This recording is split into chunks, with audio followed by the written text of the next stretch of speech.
Hello everyone, my name is Professor Lorne Cummings. I'm the Associate Dean for Higher Degree Research in the Faculty of Business and Economics here at Macquarie University, and I oversee the Master of Research and the PhD program for the faculty. I'd like to welcome you all for your time tonight to listen to the webinar on our research training program, the Master of Research. You can start submitting questions any time from now, basically. But I won't be able to answer them until after the presentation, which should be about 45 minutes, half an hour to 45 minutes. Yeah, so we'll get underway then. So the research training program at Macquarie is called the Master of Research. It's a 2-year program.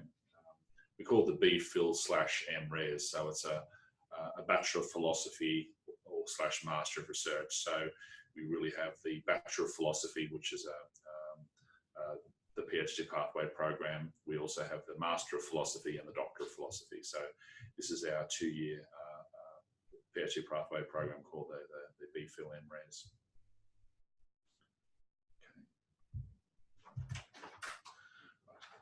So the program's offered in 2 identical formats. The BPhil/MRes for domestic students. Students enroll in a Master of Research. So the BPhil, what's the difference between the Bachelor of Philosophy and the Master of Research? Basically, it's the exit. So if you exit after 1 year, so it's a 2-year program, if you exit after 1 year, you exit with a Bachelor of Philosophy. If you exit after 2 years, you complete the Master of Research, then you exit with a Master of Research. So because it's if you exit after 1 year, effectively it's a Bachelor of Philosophy. For the international students, you enroll as an MRes. So just basically how you enroll. So we have a 2-year program. The first year is equivalent to our old honours program. So in the past, we had a 4+4 system where students would do a 3-year bachelor's and then a 1-year honours, which is a honours thesis, and then they will go into a 4-year PhD. That was 8 years all up.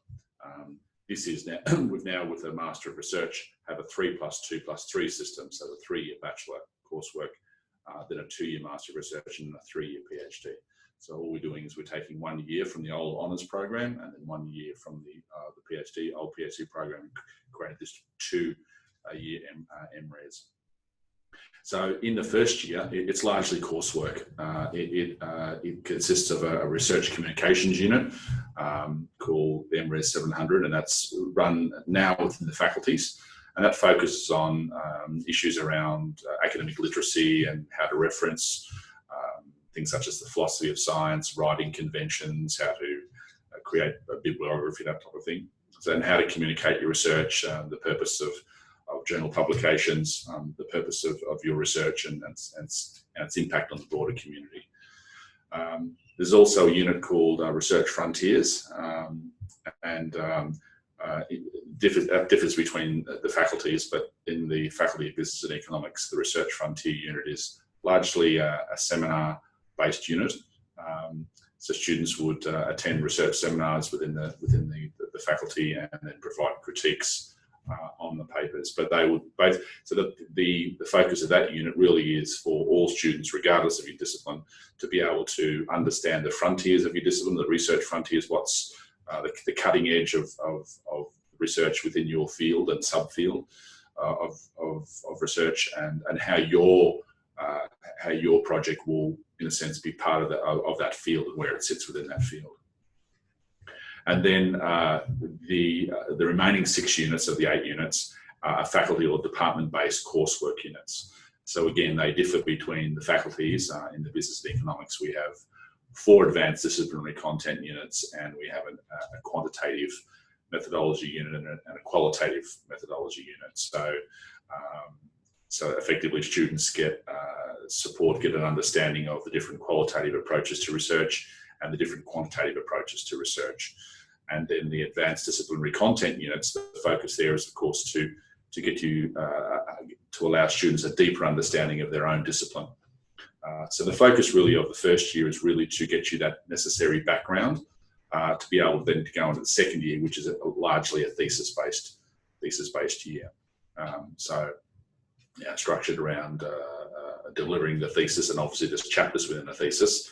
So you can see the first year of the MRes is effectively addressing individual chapters within the thesis. So research frontiers is literature review, I suppose, understanding where your project sits. The methodology is a research methods chapter, and then advances from the content units will draw on things such as theories and frameworks and that are unique to a particular discipline.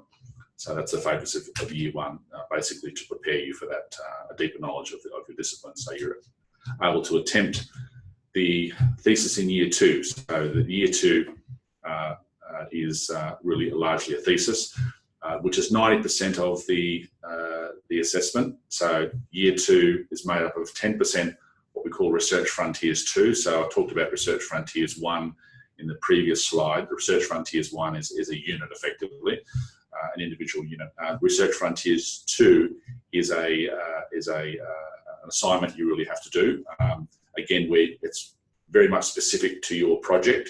So by early stages of year two, you should have developed a research proposal, and part of the assessment for Research Frontiers 2 will be to place your research, particularly your research project, within the broader discipline, and field of research.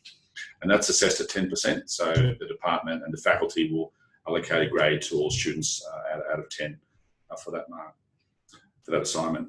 And then you also have a certain number of juncture points throughout the second year. The department and the faculty will require a literature review, which is a little bit different than Research Frontiers. It's obviously Research Frontiers is placing your project within the broader field. Literature review is actually undertaking a literature review and of your particular field. And that'll be due to the department. That's assessed as satisfactory or not satisfactory, but it's not given a grade. It's not allocated a percentage grade. There's also tasks around research methods, where you might need to specify to the department your research method you're going to use, why you're choosing that particular research method for your project in comparison to other research methods that may be out there. And towards the end of the year, you're also submitting a research plan, which is effectively the plan for a PhD. So even though you might not be doing a PhD, towards the end we require all students to be able to develop a plan for a 3-year project. So how the MRes is situated, you see the 2 years of the MRes, the 2-year program, really as you can see it as sort of like the early stages of a PhD, although we call it a Master of Research. So what we really have to do is, in a sense, take the second year of a Master of Research project and see that as a mini project for the PhD. So a lot of students that do the second year of the MRes, when they do that thesis, they see that as a pilot project for the PhD, and then they scale it up into the PhD. By no means are you required to take the same topic that you're doing in the second year of the MRes and do it in the PhD. Some students do change topics, but the design of the Master of Research was about trying to take what you're doing in the second year of the MRes and then scale it up. So you might be doing a project, a domestic Australian project in the second year of the PhD, and then you might scale it up to be an international project. You might be doing a domestic project for the second year of the MRes, and then for the PhD, scale it up to be an international project using similar literature, similar methodology, but obviously a much broader data set. And then you'll be delivering at the end of around October, November. It depends on when you're enrolling. In the second year, when you commence, you deliver a 20,000 word thesis. So that's usually due around the middle of October, and that will be, which is around about now for the current students, and that'll be sent off, and there'll be 2 external examiners. So we don't have an oral defence. You send off your thesis to 2 external examiners, external to Macquarie, who then write a report and provide a grade out of 100. And those 2 percentage grades come back, and then a committee sits and determines what the average would be between those 2 grades, and then that's your score, which represents 90% of the second year. So I mentioned before, the Research Frontiers 2 project represents 10%, and the thesis represents 90%. So you take the 90%, and then you effectively take the average of the 2 grades for the thesis, and then that's your weighting. In the second year, next year, some of the faculties may be introducing a confirmation of candidature. So that is basically where you need to present your proposal for the second year of the MRes, your project, in front of a panel, and then that'll be confirmed or not confirmed.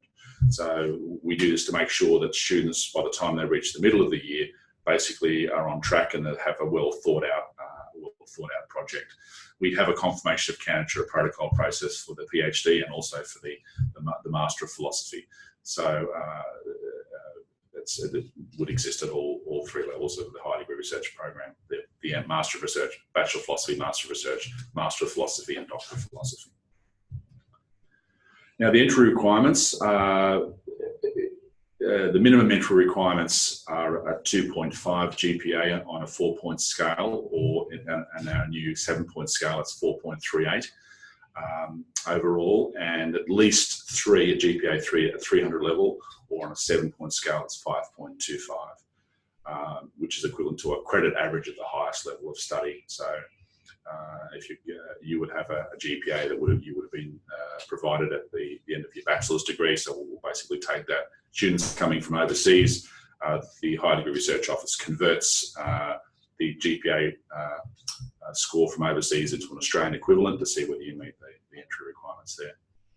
That's the basic minimum entry requirements. In some faculties, they have a higher entry requirement. So in FBE, my faculty, for example, we require a GPA of 5.25 out of 7 overall at the highest level of study. So it's not just 4.38, it's 5.25.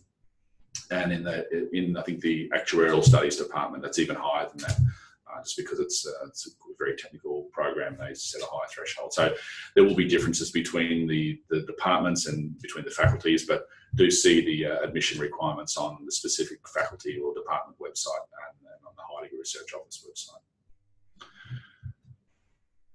Now, so if you're going directly into year 2, so sometimes most of the cases, students will transition from year 1 to year 2. They'll do the coursework first year and then they'll transition directly into the second year from there. Sometimes students will get a direct entry into the second year. They'll be exempted from the coursework year.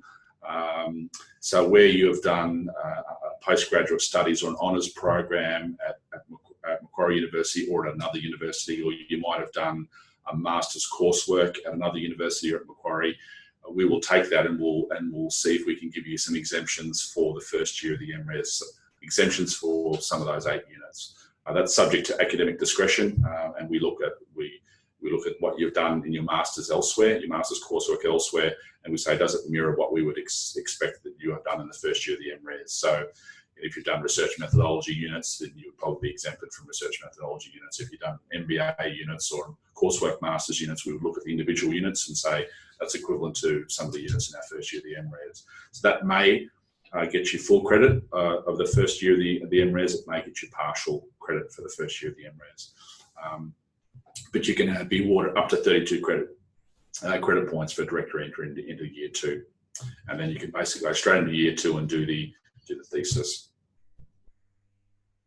There is an exchange program at Macquarie. So we do have inbound and outbound exchange programs that apply to the MRes, and the exchange program is currently available in Germany, for Germany, Sweden, Norway, Denmark, and Israel, but it's expanding, and this is where you may go overseas for some time to do a unit and then come back, and that applies to the first or the second year. So that's up to the individual discretion of the faculty. So if you have inquiries about that, then you might want to speak to your faculty MRes director.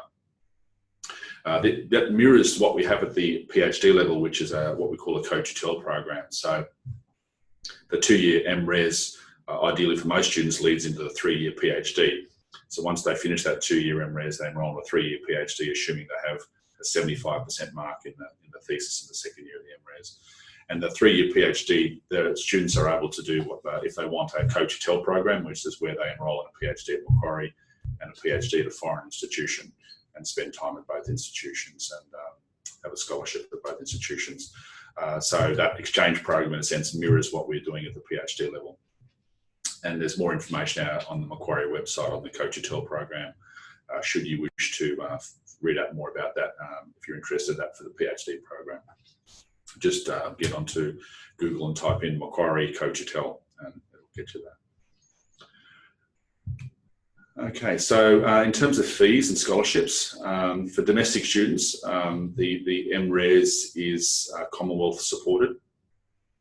So it's funded under the HEX program for Year 1 and under the Research Training program for Year 2. There are some fees imposed, but in most cases they'll be covered by a Commonwealth fee offset. We do provide for Year 1 domestic students $4,000 in stipend. There is a minimum eligibility requirement. So basically, first year is separated into Session 1 and Session 2. So it's $8,000 there available for students. To qualify for $4,000 in Session 1, you need to have ended the program with a minimum overall weighted average of 75%, which is, they assess that from your previous studies. You need to be enrolled full-time, so part-time students aren't eligible for the stipend, and you need to be on site in Session 1 of the BPhil/MRES. The second year, the second session, which is the second session of the first year, again, you're eligible if you're a domestic student for another $4,000, assuming that you again maintain, at least maintain from the first semester grades that are equivalent to an overall average of 75% in Session 1. So you'll do 4 units in Session 1 of first year, 4 units in Session 2. So if you achieve an overall average of 75% in the first semester, then you should be eligible for $4,000. Again, it only applies to full-time students who are on site. For Year 2, full-time domestic students, again, are eligible for a higher stipend. Again, the fees are supported by a Commonwealth fee offset because the second year, the MRES is funded under the Research Training program. So the first year is funded under what's called the HEX, the Higher Education Contribution Scheme, and the second year is funded under the Research Training program. Both are Commonwealth fee offsets. It's just they define the program as different fee offsets, the name of it. The second year of the MRES, you're eligible for high performing candidates can get up to $27,000 per annum in stipends, which is the same as what you would get for a PhD or an MPhil. They're paid on a fortnightly basis, and they apply to Year 1 MRES students progressing to Year 2, and also direct Year 2 entry. And they again apply to domestic students. But again, there's conditions there. The minimum eligibility requirement is that you must be a domestic candidate, enrolled full-time and on-site, must be residing within the wider Sydney metropolitan area.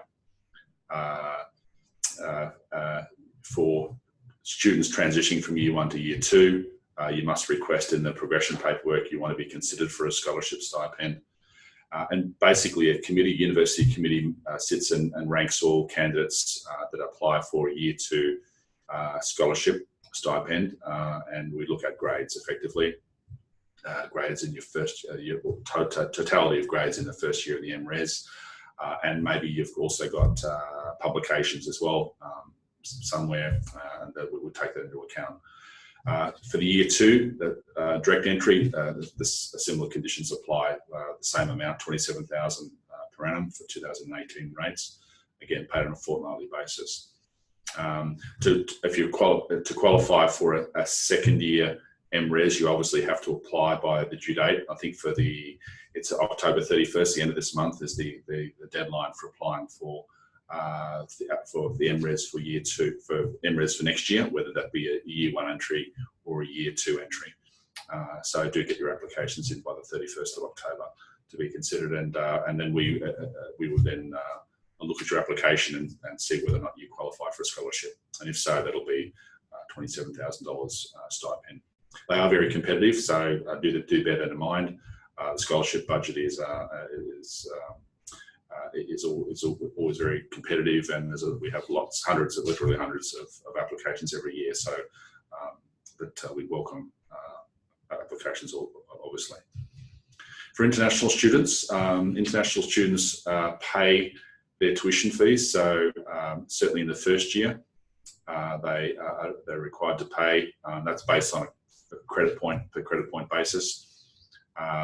Year 2 MRes students, international students, are eligible for scholarships in the second year of the MRes, so they can get what we call a bundle scholarship, or one bundle offer, where you get a 1+3 the second year of the MRes plus 3-year PhD. It's called a bundle offer. So some international students may be eligible for scholarships for the second year of the MRes if they're entering it directly. But again, bear in mind it's very competitive. So up to 4 years of scholarship may be available for you, whether that's funded by Macquarie through a 1+3 bundle offer, and to maintain that scholarship into the PhD. So if you're an international student and you want to get a scholarship for the second year of the MRes plus PhD, it's important that at the end of the second year of the MRes that you have high grades, 85% or above in your thesis, to be able to maintain that scholarship into the PhD. But there are scholarship packages available from international scholarship agencies, whether it be the China Scholarship Council or various national funding bodies around the world. But the first year of the MRes for international students is fee-based. There's no scholarships to cover that, unless there are home government scholarships, but Macquarie don't provide scholarships for the first year of the MRes for international students. So entry into how does one transfer from the MRes into the PhD? It's largely dependent upon your grade that you receive for your MRes. So again, a 2-year program. The second year is the thesis. If you're getting 75% or above overall grade, so remember the thesis is 90% of the grade, and the research frontier is 10%. So the research frontiers, in a sense, can be it's controlled by the university in many respects. It's assessed internally through the faculty, through the department, whereas the 90% external thesis is dependent upon the external examiners and what they give. Remember, there are 2 external examiners for every MRes thesis. They provide a grade out of 100, and then we take those 2 grades, and if, let's say, we've got a grade of an 80 and another examiner gave a grade of a 90, then the midpoint between those 2 would be 85. So usually if the difference between the 2 grades are 10% or less, we just take the average. If there's a big discrepancy between the 2 examiner grades in the second year of the MRes, maybe one gives a 60 and another gives a 90, that's a difference of 30%. That's quite significant. So we would go to a third examiner just to resolve the grade, which may be an average of the 3, or it may be a weighting. So that's important that you get at least 75% overall. Most students would get 75%. 75% will get you into the PhD as an entry point. Getting a scholarship is a lot higher, so just bear that in mind. So getting 75% will get you entry into the PhD. Whether you then get a scholarship, a stipend, will be dependent upon whether you get, well, probably 85, 90%. So again, it's a lot higher. So for domestic students, even on the PhD, it's covered by Commonwealth fee offset. So when we're talking about 75 to 85% for the grade, we're talking about the stipend, the living allowance that a domestic student would receive. So I suppose for domestic students, the 85 is critical if they want to that 85. So if they want the stipend, the living allowance, because they won't be incurring fees anyway. Domestic students are covered by Commonwealth fee offsets. Whereas for international students, you would want that very high grade in the second year of the MRes in order to for that to cover your fees and your living allowance in the PhD. So that's important. So and these are all competitive. They're all put into one pool. It's not allocated by department or by faculty. Okay, and the entry into the PhD, obviously it's a separate process. So just because you've completed the Master of Research, and even if you've got 75%, you need to apply for the PhD, and that's always obviously subject to supervision as well. So in most cases, 99.9% of the cases, students that finish the MRes and qualify for the PhD will go on to the PhD. But sometimes if they want to change topic, there might not be a supervisor in the PhD that is on that topic, and so that might be a problem. But in most cases, students are able to transfer from the MRes into the PhD if they have that 75% in the second year of the MRes. So this is the deadline. Obviously for domestic students, it's the end of this month, which is in a couple of weeks' time. And for international students, that closed in the 31st of July. But some of the faculties have a mid-year intake, and so for second semester, they might be open for international students. Not all faculties have a mid-year intake. I'm pretty sure arts don't and FBE don't, but the other three faculties do. It's whether we offer it a mid-year intake often depends on how many students we have. So ideally, all faculties would like to have a mid-year intake where we have 2 student tranches each year, but we have to run units, and it's not economically viable for one faculty to offer to put a professor to teach a unit when there's only 2 or 3 students doing it. So running units twice a year is ideal if we have a lot of students to warrant that. Yeah, just bear that in mind. FBE don't, and I'm pretty sure arts don't, but the other 3 faculties do. So on the screen there, you have the application form on how to apply. And a lot of the information I've talked about today is online anyway, about the Master of Research and also the PhD as well, and Coach Tells are on there as well. So there's a lot of information on the website. So with that, I'll stop sharing, and I'm then happy to answer any questions that you may have.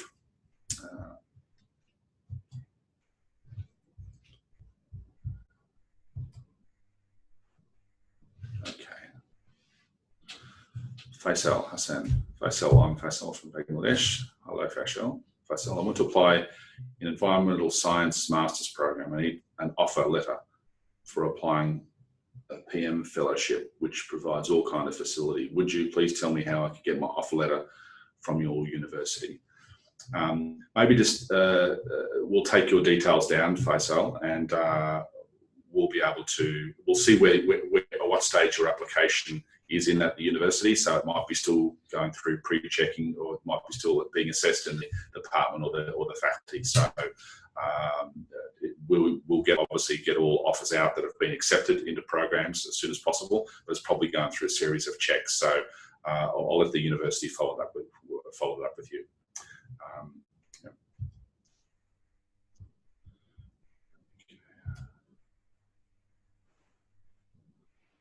Lynn, if year 1 equivalent hours, is year 1 equivalent? I'm not too sure what the question is there. If year 1 equivalent honours, year one of the MRes is a coursework year. We equate it with honours, but it's effectively a coursework year. The thesis is done in the second year of the MRes. I'm not too sure, Lynn, what the question was there, but please again send an email in and we'll try and address it more specifically. Sheikh Lahiri, to what is the extent of study area of our thesis self-determined? Oh, good question. By all means, when you're making your application, Sheikh, you can send through a proposal. We encourage all students to have a developed proposal, an idea of what you want to study. Bear in mind that each faculty, each department will have research expertise, professors in certain areas. So there may not be your specific area being studied or being researched by a particular professor.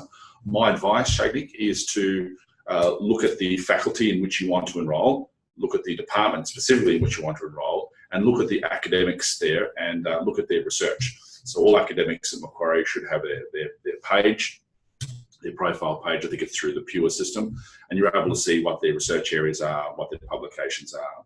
So if you can try and have your study area of your thesis around what the expertise of the supervisor, that would help.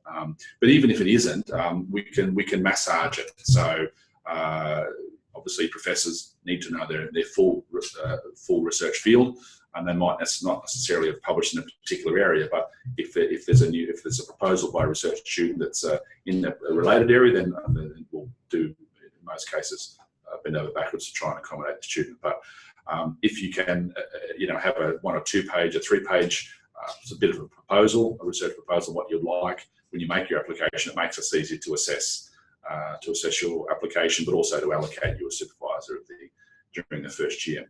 Supervision allocation is done usually during the first year.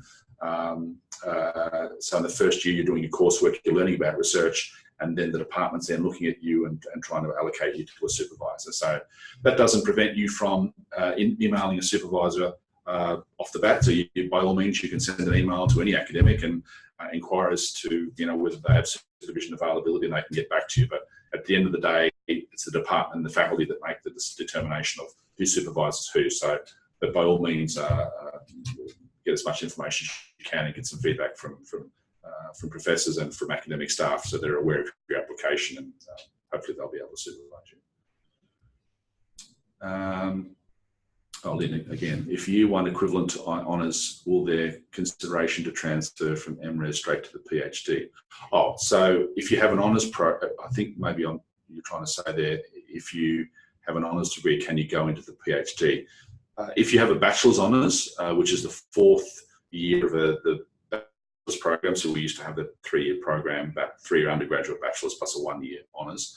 Honours won't get you into the PhD. That'll get you credit up to 1 year's credit in the MRes. You'll still have to do part of your MRes and then transfer into the PhD. So I think that's what you're asking. Shagnik again, if I have completed undergraduates in 2 faculties, do I have to choose one specific one for my MRes, or can I draw from both fields? When you make an application, Shagnik, if you can just include all your transcripts, that'd be great. But obviously, yes, you'll have to choose one, and we'll assess you based on your knowledge in your cognitive discipline. So if you have an undergraduate in environmental studies and another one in arts, and you want to do an MRes in environmental studies, then we will use your transcripts for the environmental studies to assess your applicability for the MRes program in environmental studies. So we won't choose it from another field, because obviously if you're doing research, the professors, the faculty are looking that you have knowledge in that area. Yeah, hope that answers your question. Another question, I graduate from Shagnet. I graduate after semester 1 in 2019. Is there opportunity for me to commence my MRes in semester 2? Yeah, as I mentioned before, it depends on the faculty. So some faculties will have a mid-year intake, in which case, yes, it's possible. In other faculties, it won't. If I can recall, yours was environmental. The environmental, so yours might be science and engineering, in which case I think there is a mid-year intake. But the sooner you get the application, the better, so that the faculty can commence to assess you. So don't leave it too late for that. Sophia Amini, if we do MRes coursework 3 units, still full-time at a time, and then do 2 units the next year to complete year 1, would we still get the 4K stipend for the first 2 semesters of study? So to do, it depends on what you're deemed to be full-time. I'm pretty sure full-time is 3 units. So yeah, you'd have to do 3, but that'll be a decision that have to be made by the High Degree Research Office. But to be classified as full-time, you need to be doing, I think, 3 units. From what I can recall, 2 units is part-time. But the High Degree Research Office will be able to provide more feedback there. Brenton accepted. Oh, okay. Cheng Liu, I'm wondering if I have done a coursework masters and have an average score of 65, can I join the MPhil or the last year of the MRes? Meanwhile, if supervision from initial supervisor is approved, can I apply for the bundle offer? What faculty considers in the bundle offer? Okay, so if you have a coursework masters and have an average of 65, can I join the MPhil? If you've done a coursework masters with a thesis element, so then you can join the MPhil. So today's session was on the Bachelor of Philosophy / Master of Research. That's the one of 3 programs we have. That's our core entry point. Then we have the Master of Philosophy and the Doctor of Philosophy, or PhD. To get into the Master of Philosophy, that's a different degree than the Master of Research. So the Master of Philosophy is similar to a Doctor of Philosophy. The Doctor of Philosophy or the PhD is 3 years. The Master of Philosophy is 2 years. To get into the Master of Philosophy or the Doctor of Philosophy, you need to have completed the Master of Research. And you can get into the Master of Philosophy with 65%. So I mentioned before that to get into the PhD, you needed 75% in the second year of the MRes. To get into the MPhil, the Master of Philosophy, you only need to get 65%. So can you get into the MPhil? You can get into the MPhil if you've done a master's degree with a research thesis. So unless you've done a research thesis, so anyone who hasn't done a research thesis before must do the Master of Research. If you've done a research thesis already in your master's, we'll assess that, and you can either go into the PhD if you've got 75%, or if you've only got 65% in the Master of Research, or an equivalent degree, then you'll get into the MPhil. Even if you get into the MPhil, Chang, you can still upgrade to the PhD. So that's one of the beauties about Macquarie degree. So let's say, for example, you're doing I'll work all the way through from the Macquarie program. So if you finish the second year of the MRes and you get 75%, you go straight into the PhD, not a problem. If you get 65%, that's not the end of the road. You can go into the Master of Philosophy. And after 1 year of the Master of Philosophy, then you can upgrade into the 3-year PhD. You're subject to a faculty panel, but they'll basically assess you in that first year of the Master of Philosophy. And if they deem you progressing enough, then you can transfer into the PhD. So to answer your question, long story short, can you get in with a score of 65? You can, but you must have done a thesis before. If you haven't got a thesis, then you won't get into the MPhil or the PhD. You'll have to do the MRes. Second part of your question. Meanwhile, if supervision from the initial supervisor is approved, can I apply for the bundle offer? Yes, you can apply for a bundle offer if you get exempted from the first year of the MRes. So if you've done a coursework masters, again, as I mentioned before, we'll need to look at your units that you've done in the coursework masters and see whether we can give you credit for the entire first year. So as I mentioned, in our first year of the MRes, our first year of the MRes is coursework, and part of that is research methodology units. So one of the key things we look for if you've done a coursework masters is that you've completed some research methodology units in your coursework masters. If you have, then you're likely to get, in which case then you can apply for a bundle. Nabil, if I have a double research thesis from MGSM, can I enter directly into the PhD? Okay, so Nabil, we'll need to take a look at the scale of your thesis. It might be that research project. I think it's the 990 project. If it's equivalent to our MRes thesis, then we can get you directly into the PhD. But again, the issue is, have you done research methodology units? So that double research thesis, it might be at a similar level to a bachelor masters. So again, whether you can get into a PhD, one depends on whether you've completed our Master of Research. And if you haven't completed our Master of Research, then we look at, have you done an equivalent Masters? So we have a lot of students coming from overseas, for example, directly into our PhD program. They don't need to do our Master of Research, but what we will look for is, have you done an equivalent to our Masters? So have you done a 2-year degree in the UK or in South Asia or somewhere? And then part of your 2-year Masters, have you done a thesis? Have you done a thesis and have you done some research methodology units? And if you have, then we say, okay, that's equivalent to our Master of Research, and therefore we'd equate it to be the same. And as long as you get your 75%, then you can get directly to the PhD. With the research thesis from the MGSM, we need to take a look at what you've done there. But again, whether or not you've done any research methodology units. How hard is it to pass the confirmation review? Oh, look, it's not too hard, Rico. It's all about preparation. So remember, the confirmation review is the second year. So it'll be, for the FBE anyway, and the other faculties might differ, we'll be having ours around the Easter time, about April. So if you're coming into the first year of the MRes, you'll have, the first year is all about coursework, as I mentioned, but you'll also be thinking about your research project. You'll be probably putting something together. You'll be talking with some academic staff. You won't have a supervisor lined up because it's your coursework year. But you'll be able to, access materials in the library. You'll be able to go to the library. You'll be able to look at what a thesis looks like, its physical composition. So you'll be able to have plenty of preparation, and we'll give you documents that will help you prepare for the second year of the confirmation review, which is having a research question. Is it motivated? What contribution are you making to the area? I think it shouldn't be hard to pass it. People who don't pass it probably aren't committed. Maybe they're working too much. That's something you need to consider. So You can't be coming in and holding down a full-time job and then doing an MRes full-time. That's just going to be too much. So you need management of time is critical, especially for a lot of you who are coming from a coursework-based environment where you go to lectures, the lecturer gives you the lectures, you memorise the lecture, you go into the exam and you write out your answer, not necessarily photographic answer from the lecture notes, but in a sense you're guided by the lecturer.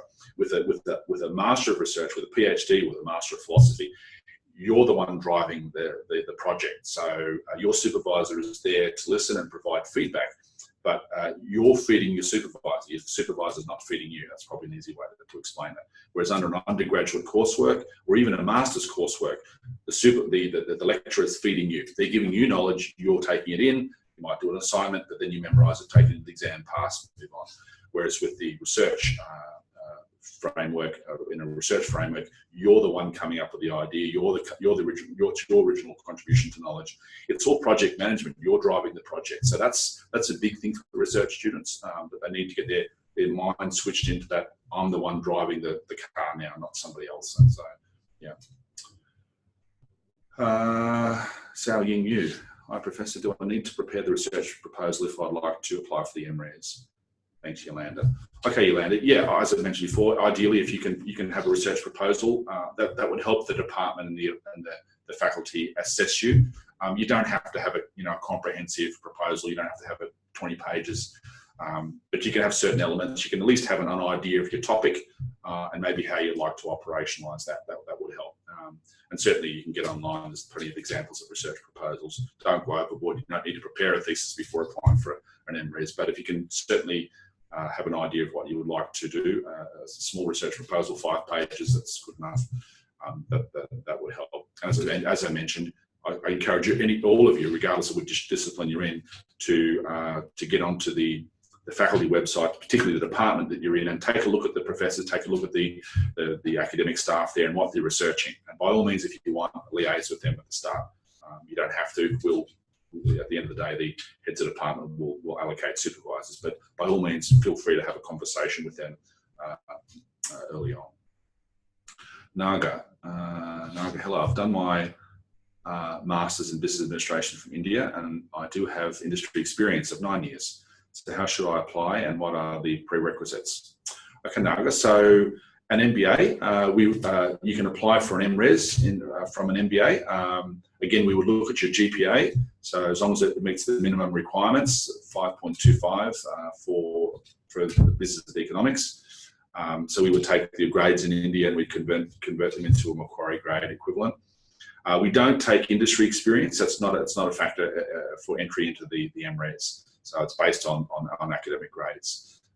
So by all means, you do it online. So all the Macquarie HDR programs, the MRes, the MPhil or the PhD is all done online. Go online, upload your documents, upload your IELTS, all your past transcripts. So the IELTS is important, the English language. You need a minimum of 6.5 overall and 6 in each department, 6 in listening, speaking, writing, etc. So bear that in mind, there are English language requirements. So if you can, upload all your documents, transcripts, then you should be fine if you meet the minimum entry requirements. Yeah, GPA. Mohammed, hello. Do you consider professional qualifications, e.g. CPA, as eligibility? I have overseas masters in accounting with 3.5 GPA. I passed it in 2012. I want to do research in accounting. Yeah. So what professional qualifications? No, because it's a different. Being a CPA, it's a different qualification. You're looking at professional qualifications as opposed to academic qualifications. So we would take academic qualifications. We'd be looking at your bachelor's transcript, your bachelor's GPA, or your master's GPA. In some cases, if you've done an overseas master's in accounting, you might be combining the CPA with the academic studies. So at Macquarie, for example, we have a master's of professional accounting where you can do a master's degree and also CPA as part of that. But certainly the grades that you get for CPA are not factored into the GPA as an entry for the MRes. That's separate. So industry experience, your professional grades, your professional qualifications are not a factor for entry into the MRes. They will, however, be a factor for the PhD scholarships going forward. So I think for next year we're looking at professional, things like professional publications. If you participate in writing a publication for a Big Four firm or an industry body, we will take that as being equivalent to a public academic publication. So it might help in the scholarship, but not necessarily entry into the academic programs, which is based on academic prerequisites. Yeah. Okay. What else we got? Patrick Ryan. On what basis is a thesis marked? Is there a specific rubric given at the start of the second year so students know what basis the thesis is on? Yeah, excellent question, Patrick. Yes, there is a rubric. I haven't got it in front of me here, but they're looking at things such as a contribution to knowledge. So I sit on the committee and I forgot it already. So it's a contribution to knowledge, whether your thesis is in whether you can get publications from your thesis. It's literary style, so how well it's written. So yeah, there is a rubric. There's definitely a rubric, and that can be provided to you. So and the examiners get that rubric, so they mark against that rubric, and obviously the threshold for a PhD is different than an MRes. So it's important to realise for a PhD, obviously the contribution to the discipline is a lot more than it is for the Master of Research. So it's sort of a Master of Research, you're just learning about research. So you're not, we don't expect you to sort of win a Nobel Prize for your Master of Research thesis. It's about making a little contribution to knowledge. It might be a replication of a similar study overseas. But yeah, that'll be provided to you when upon enrolment, not a problem. Or once you're into the program. Debbie, would successful completion of honours at Macquarie greater than 10 years ago be considered as academic credit equivalent to the MRes first year? Yes, it will, Debbie. Yep, absolutely, we do. We give credit for the honours program. Greater than 10 years ago? Yeah, I don't see a problem with that. It's up to the individual faculty, but if it's a Macquarie degree, yeah, I don't see a problem with that. So that'll grant you some credit for the first year, most likely a full credit for the first year of the MRes. Yeah, so. Preethi, regarding RPL of coursework papers, how is the grade calculated? That's recognition for prior learning. Well, I suspect that you're asking how the GPA is calculated. There is a GPA calculator if you get onto the Macquarie website. HDRO, High Degree Research Office, have a method of translating the foreign GPA into an Australian GPA. But on the Macquarie website, there is a GPA calculator. But sometimes how you calculate the GPA overseas is different than here in Australia. But we use a 7-point grade. So do look that up. Basically, we're looking at a distinction average. So yeah, we'll translate it into a Macquarie GPA. Shamila Khan, I've done my MBA from Pakistan 20 years ago and have been working in Sydney for the last many years. I have an idea of the research, but it's in the social science area. With my research area having to be in the business, would my research area have to be in the business area? Yeah, I mean, if you're coming from a different discipline, so if you wanted to do, say, a Macquarie, an FBE Master of Research, and you've done your undergraduate in social science, we would still consider you for the first year of the MRes. So I think that's what you're asking there, the social science area. So we're looking for knowledge and cognitive discipline. So if you wanted to get credit for any of the MRes units, first year MRes units, we would look to whether you've done similar units at the master's level. So it's got to be like for like. But you might be you might want to do an MRes in political science, and you've got a background in business. It's up to the faculty to make that decision whether they will take you on. But there's no reason why they wouldn't, as long as you did some foundational units. So I think I've maybe answered your question, but if I haven't, please send an email through. Chang, for the PhD program, what factors will be considered if the average score does not meet the entry requirement? Will experience as a research assistant count? No, it won't, Chang. So we basically need to, it's all entry to the PhD program is based on your master's thesis grade. It's a big driver. So if you're coming through the MRes, that's the key point there. Research assistant won't. It's not an issue that we take into account. So yeah. So, but again, the entry into the PhD from the MRes is only 75%. Most students get it 75%. It's not overly difficult. So, yeah. Matt Sims, you mentioned that if there is a significant difference between the two grades given at the end of the program, a third supervisor would be engaged, a third examiner would be engaged, supervisor, and that the final grade might be at the average of the three. Just wondering why an average grade across all would be taken rather than an average of the two closest grades. Oh, okay, very good. So we don't. So if there was if we need a third examiner, we don't discount one of those three examiners. So what we might do is, I'm telling you the secrets here, but let's say we've got a thesis that's gone out for examination. One thesis has come in at 90. One examiner is given a 90. Another examiner is given a 50. You might think 40% is a big difference. We've actually had a couple of those before. So 40%, we have to go to a third examiner. It's not too close. We would just average the two. So the third examiner comes back and he gives an 80. So we say, okay, there's an 80 and a 90 and a 50. So we don't throw out the 50. So what we say is we give it a less weighting. So we don't average a 3. We'd say, okay, maybe it's a 40, 40, 20. We don't throw out the third one because it's still a legitimate examination report. So unless that third examiner that gave 50, unless he was biased and somehow had a personal bias or was discriminatory in some way, we don't throw out that grade. So it does factor into the 3 grades, but obviously we put a higher weighting on the 80 and the 90 because they're closer to the norm there than what the 50% would be. But we don't throw out that third grade, and this is why it's very important for you in the second year, you and your supervisor, to make sure you choose the right examiners. Not to choose the examiner that's going to give you the best mark. No, it's the one that's going to give you the fairest mark. But also ensure that the examiner that's chosen knows the discipline. If you choose someone that doesn't know the discipline and they give a bad report, then that's on you. That's on your head. So do think about who's the best person to examine your thesis, and might be someone who you've used in your reference list. That's fine. So that's important. So I think I've given it. I think I might have answered your question. So scholarship.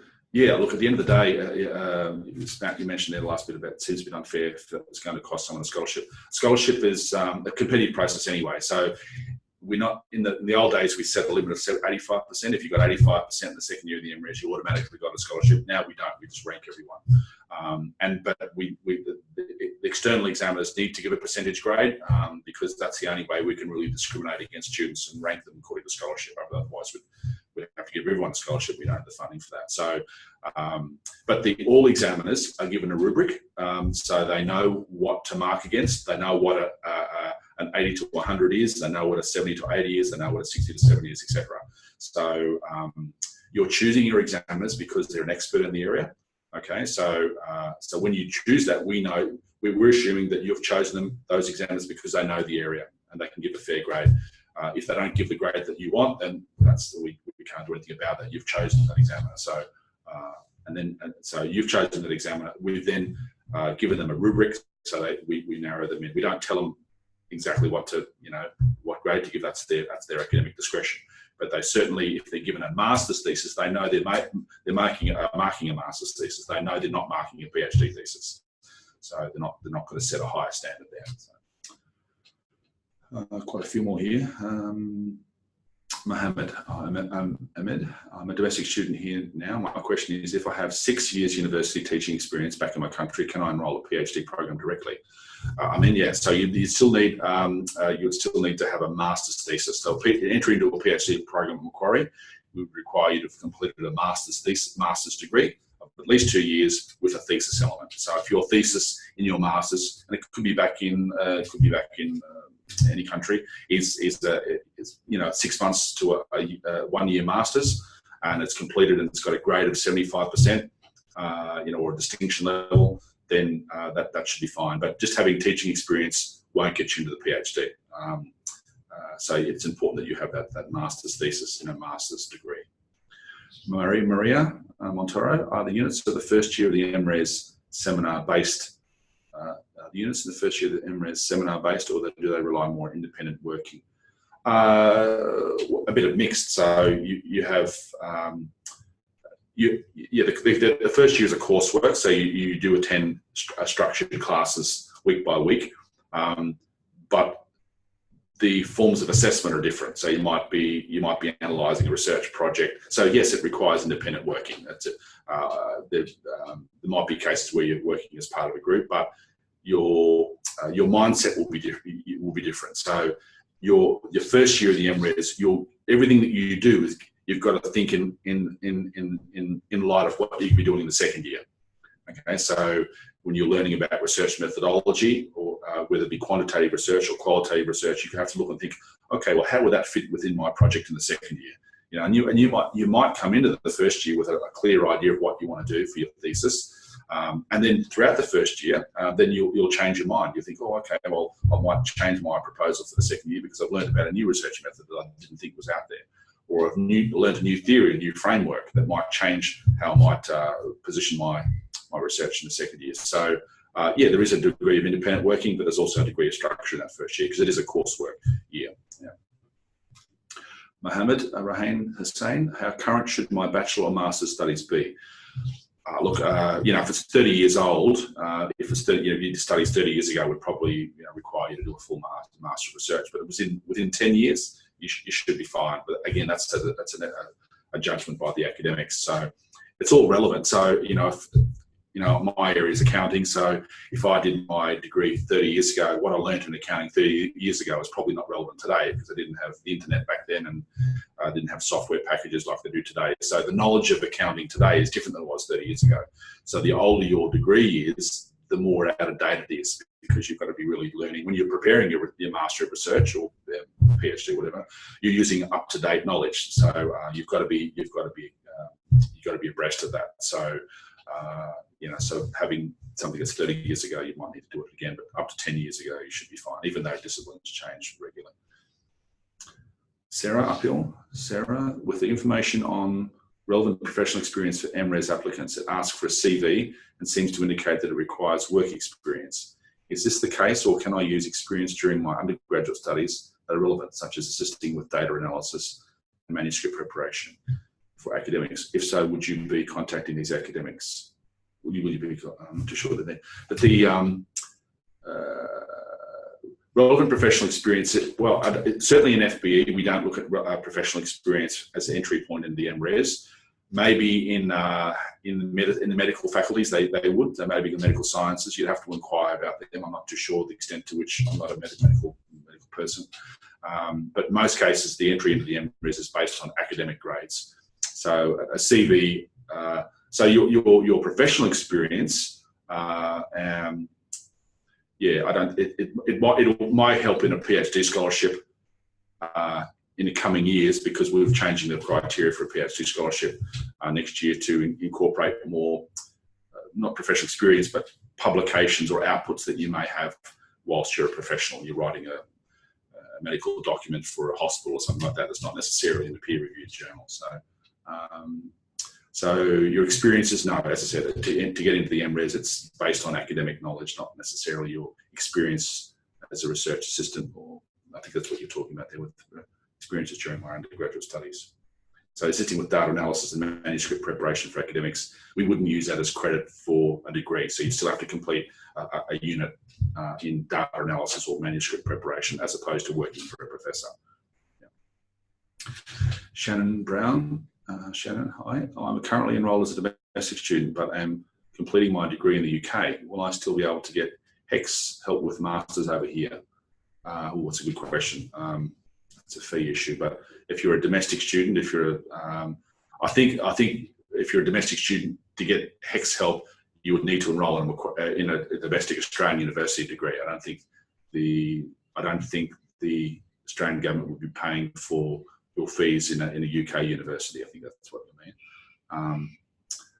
That would be a question you'd have to direct to the fees office, sorry. But any Commonwealth fee offsets should be based on Australian enrolments in Australian universities, from my understanding. Shan, is it possible to do one coursework subject per semester during the first year component if needed? Well, you could, Shan, if you're a part-time student, yeah, by all means, you can do one. That would take you that's two subjects per year. That will take you 4 years to complete the first year. You can do that if you want. Yeah, that's that should be fine. But yeah, you probably, if you can, probably do two. Otherwise, it'll take you so long to get through the MRes. But yeah, Laumi Bandari. Hi, I'm completing Bachelor of Science Nursing in 2013 and interested in midwifery. Then how can I do what I have to do? Average percentage is 75%. At present, I'm doing Master's in Public Health. 2 trimesters are remaining. I think what you're trying to ask is, do you need to maintain a 75% average? Yes, you would. So it's critical that you complete your Bachelor of Science in Nursing with good grades. Yes, you need to maintain that GPA average to get into the MRes. Yeah, so do try that. Do make sure that you meet those GPA entry requirements. Don't forget they differ between faculties. So some of you might want to choose another faculty if you don't meet the entry requirements for a certain faculty. But again, it's based on your knowledge and your discipline. Sophia Amini, if we like to do a research project in a way which combines research methods from 2 faculties, example, combining biological science with anthropology. How would this be done? Is it possible to be allocated 2 supervisors? Yes, it can be, Sophia. Again, that's up to the individual faculty, but certainly in FBE, we encourage cross-disciplinary research. So it's very possible to do a project on environmental accounting, for example, and you have one supervisor in the accounting department, another supervisor in environmental sciences. So you can do that, yes. You still have to be enrolled in one faculty though. So obviously you can't graduate with a MRes from 2 faculties. So you'd have to have a home faculty. So you have to think about what your project would be and where your project, but which discipline your project best sits.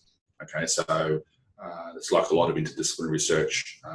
You can cross over between 2 fields, but the more you cross over into one field, you suddenly fall into that field and you're not in your home field anymore. So just bear that in mind. You have to think about which faculty you're best based. So if it's biological sciences, you might be based in biological sciences, but have a supervisor in anthropology, but still be enrolled in biological sciences. So it all comes down to where the heart of your thesis lies. Cheng Liu, how much does a research thesis need to weight in a coursework master's? Will 25 points be considered as enough? Yeah, look, it should be. Cheng, so what, obviously for the MRes, our thesis is 50% because it's a 1 year or 2 year degree. So if it's 25 points, it should be okay. What I do when I assess it for FBE is I look not necessarily at the points, I look at, or the credit points you're talking about. How many credit points do you need? I look more at the size of your thesis. So our MRes here at Macquarie is at 20,000 words. So if you've done a thesis that's 20,000 words, 15 to 20,000 words, it looks like a thesis that we would have at the MRes, then it should be fine. So, but if you are under points, so let's say for example you've got a thesis at the master's level and it's worth 10% total credit points, if your total 10% of your credit points as opposed to the overall credit points, then we would look at, have you got publications, have you got research methodology units that we would package up to build it up to closer to 50%. But you don't have to meet that 50% directly. We don't sort of draw a line. If you're 49%, sorry, we don't count that. I look more at it, if you presented a thesis to me, is that thesis, whether it's a 25% weighting or a 15% weighting, doesn't look similar in comparison with our MRes thesis. It doesn't have a introduction chapter, lit review, research method, results, implications of results, conclusion, etc. It doesn't look like our thesis as opposed to how many credit points it's been allocated in your degree. But of course, it still has to be completed at a distinction level. Maria Pozzo Montoro, I've already submitted an application for MRes to start in semester 1. I have also agreed with one of the Macquarie researchers to be my supervisor. We've established a prospective thesis topic together. Is it guaranteed I will be able to perform my thesis with a supervisor? Good question. It should be. Your supervisor, I don't know what department or faculty that you've applied to, Maria. Would I be able to know if this is possible when I get an offer letter? What your supervisor should do, your supervisor should be talking to the head of department. So at all times, supervision of students really has to be approved by the head of department. It's a workload issue. So I assume that, I don't know what the faculty you're in, but for FBE, the supervisors have to get given the okay by the head of department. So if I were you, I'd just have a conversation with your supervisor and just ask them whether they need to get approval from their head of department to supervise you. If they don't, and the head of department says, look, supervisor, you can supervise who you want, then you should be fine. But we do, why heads of department get involved is because obviously there's the students that might coalesce around 1 or 2 professors. We can't have a situation where 1 or 2 professors have 20 students, another professor has 0 students. We want to be able to spread the load. So that's what the head of department's there to do. So I'm sure your supervisor, if they've given the okay, they've talked with the head of department. But I encourage you to talk with your supervisor and just make sure that they've confirmed that with the head of department, so you don't have a problem with that. When you're making your application, put the name of your prospective supervisor on there and say you've already had a chat with him or her. Thomas Congonis, excuse me, I've got a glass of water. Hi, will the coursework year have similar attendance requirements to undergraduate units? For example, 80% attendance. Therefore, if I need to travel for a week. Stop now. One more. I'll say this one. Yep. Okay. Okay, Thomas, you're the last one, and then everybody else will be able to answer your questions via email. So it's some great questions tonight. Thank you very much, everyone. Thomas, hi. Will the coursework year have similar attendance requirements to undergraduate units? For example, 80% attendance. Therefore, if I need to travel for a week or 2, I won't end up failing.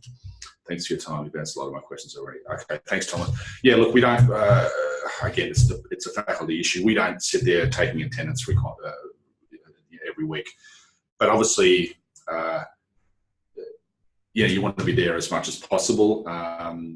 If you're a week traveling, that's fine, as long as you can catch up. A lot of the materials are put online anyway, so be able to download them. But I wouldn't be, I wouldn't be absent for half of the classes. Otherwise, you're not going to be able to complete assignments on time and the like. So, we're not as strict as we are, say, with first-year undergraduate students, where we might be marking everyone every week. And there's no, from my understanding in FBE, we don't allocate a mark for tutorial attendance. It's more to do with, can you complete the material rather than whether you turn up or not. So, it's sort of like a PhD where, you can do it on campus, or you can do it at home, or you can do it on top of Mount Everest, as long as at the end of 3 years you've got a thesis. So that's what we really, you're all mature adults, so we're not, going to be sort of marking you down, if you're not there for 1 week. But what I would do is ask your unit convener at the beginning. So